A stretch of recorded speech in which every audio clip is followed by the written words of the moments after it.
Welcome to your LearningZone.tv in association with Morton Michel. Exclusive training courses for Morton Michel customers. This is part 2 of our course Focus on Food Groups. You can start and stop the training video whenever you like, and if you've missed something, just go back and play the video again. There are questions at the end which will help you check that you've understood the key points in the module, and don't forget to keep a record of the time you spent here. This could count towards your continued professional development. So this is the course on understanding food groups. This is a 3-part series, and this is part 2 of 3. All the modules have been devised by our registered dietitian, Nigel Denby. This is what he looks like. And if he appears on your training slide, make a special note of the information on that slide. Now we're ready. Let's get started. In part 1, we looked in detail at the starchy carbohydrate and fruit and vegetable groups. Now let's continue and look at dairy food groups. Milk and foods made from milk are so nutrient rich, they have an entire food group devoted just to them. They are rich sources of protein, calcium and minerals. In the first years of life, a baby's main source of nutrition is milk, either breast milk or formula milk. At about 6 months, babies should begin the process of weaning onto solid food. Their nutrition requirements become more complex, so they need a bigger variety of food groups. Newborn babies have a supply of iron they get from their mother, but this runs out after about 6 months. Breast milk and formula milk doesn't contain iron, so babies need to move on to solid foods to make sure they get enough iron to grow properly. Toddlers will need to eat dairy foods regularly. Now, to encourage good eating habits, you should gradually replace feeding bottles with cups and beakers. By the time baby reaches 12 months, the bulk of their nutrients should be coming from solid foods. Bottles of formula milk should be completely replaced with cups and beakers of cow's milk. Babies who are breastfed can of course continue to be fed in the normal way. So, what are the key points for toddlers about milk and dairy foods? As milk feeds reduce, it's important to make sure toddlers are getting 3 servings of dairy foods every day. This will maintain their calcium and protein intake, and dairy foods should be given in addition to milk drinks. Until the age of 2, only full-fat milk and dairy foods should be served. Children under 2 need the calories from full-fat dairy foods. Providing they're eating well, semi-skim milk can be introduced at 2 years, but skimmed milk is not recommended for any child under 5 years of age. Follow-on milks are not recommended for toddlers. They should only be used on the advice of your GP, dietitian or health visitor. Here are some examples of appropriate toddler portions of dairy foods. If you would need to, weigh them once or twice until you get familiar with what 75 grams of cheese actually looks like. So, serving sizes for dairy products can be spanned across the 1 to 5 years age group. For milk, serving size is 120 millilitres. Yogurt or fromage frais, 120 grams. Cheese, about a matchbox size, 75 grams. Custard, 60 to 100 grams. Rice pudding, 100 to 150 grams. And ice cream, 40 to 50 grams. Why not print this out and pop it up in your kitchen? Now, let's focus on the protein food groups. Protein foods include red meat, eggs and poultry, beans and pulses, fish, and nuts are also grouped with the protein foods, although of course most childcare settings choose not to serve nuts. The body uses protein to make every new cell it produces. We rely on protein foods for a wide range of important minerals too.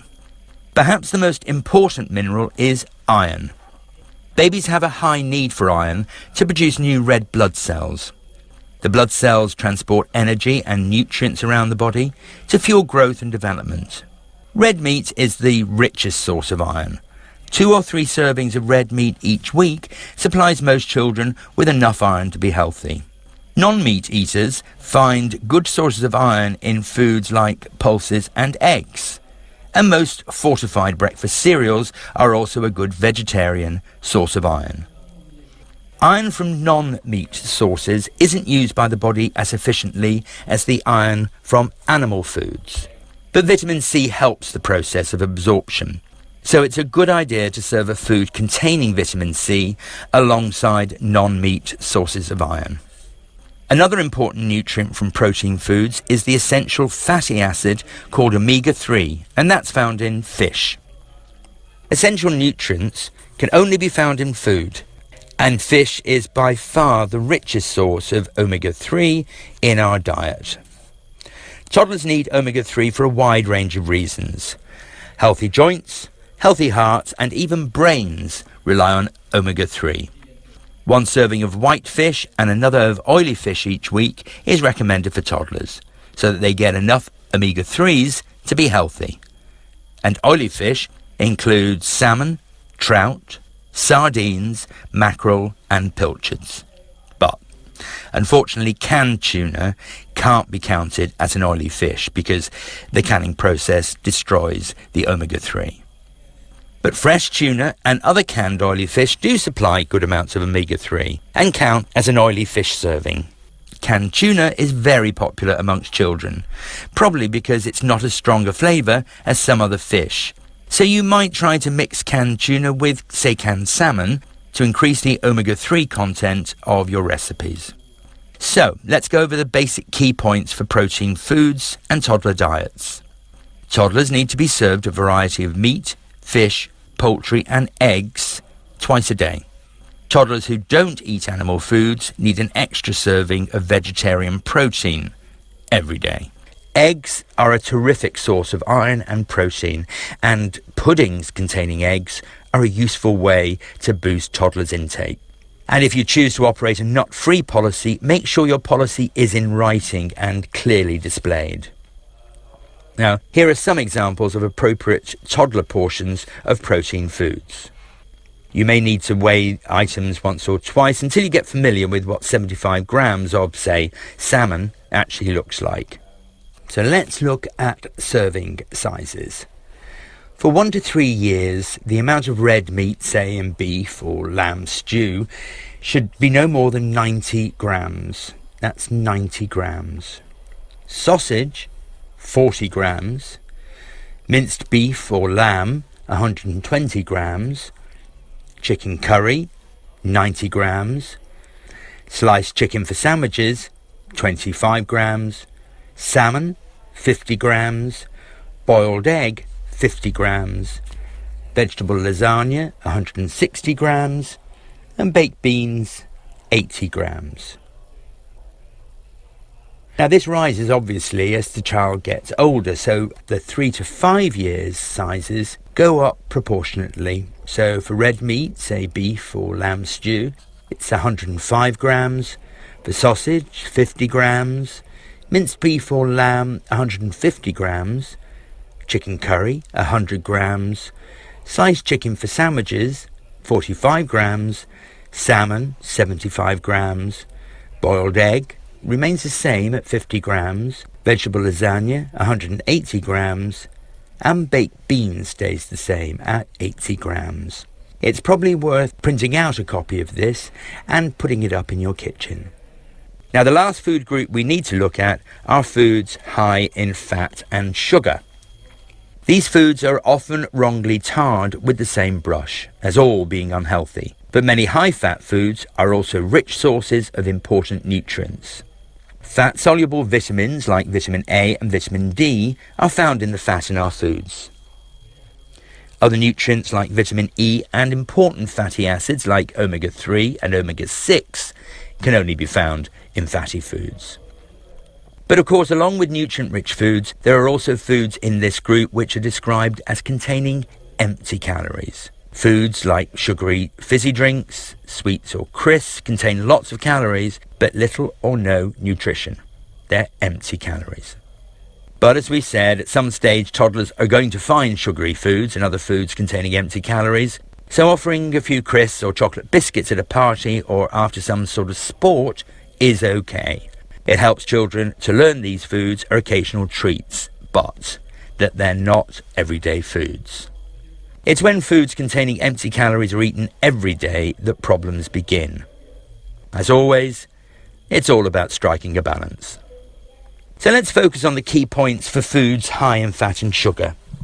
We've already said it's important to make sure toddlers learn how to include sugary foods in a balanced diet occasionally. So, now we're going to focus on key points for fats. Margarine and spread are fortified with vitamin D, but butter isn't. So it's a good idea to serve a mixture depending on what you're preparing. For example, butter on crumpets and spread in a sandwich.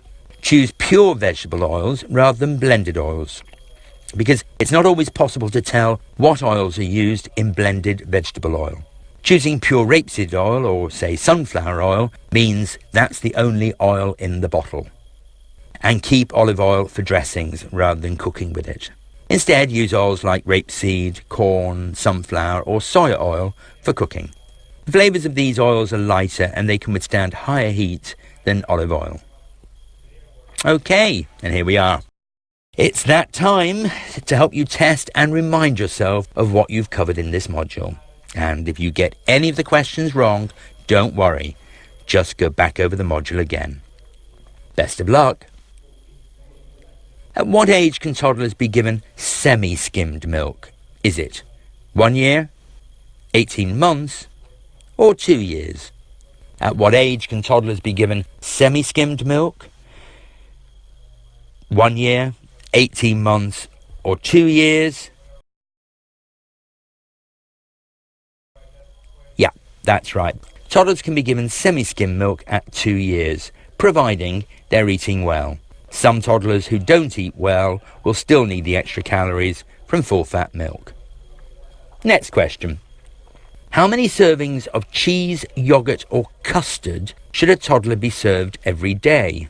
Is it 1 serving, 2 servings or 3 servings? How many servings of cheese, yogurt or custard should a toddler be served every day? Is it 1 serving, 2 servings or 3 servings? And the answer is 3 servings of dairy food each day will provide toddlers with the calcium they need for healthy bones and teeth. These foods should be served in addition to any milk drinks. Next question. Which mineral do babies need to obtain from solid foods after 6 months? Is it iron, calcium or omega-3? Which mineral do babies need to obtain from solid foods after 6 months? Is it iron, calcium or omega-3? And the answer is iron. Babies are born with a supply of iron from their mother to produce new blood cells, but after 6 months, this supply runs out. And formula and breast milk do not contain enough iron, so iron needs to be supplied from solid foods. And the last question. Which of the following cannot be counted as a serving of oily fish? Is it canned sardines, canned salmon, or canned tuna? Which of the following cannot be counted as a serving of oily fish? Canned sardine, canned salmon, or canned tuna? And the answer is canned tuna. The canning process destroys the omega-3 in tuna, so canned tuna cannot be counted as a source of omega-3. Other canned oily fish like salmon, sardines and pilchards do all retain their omega-3, as do fresh tuna, salmon, trout and mackerel. So, you've now completed part 2 of 3 of our training course, Focus on Food Groups. You're now ready to move on to part 3 of the course, so good luck. You'll find more information on our other training courses at www.yourlearningzone.tv. In the meantime, though, go back to www.yourlearningzone.tv for your next part of this course.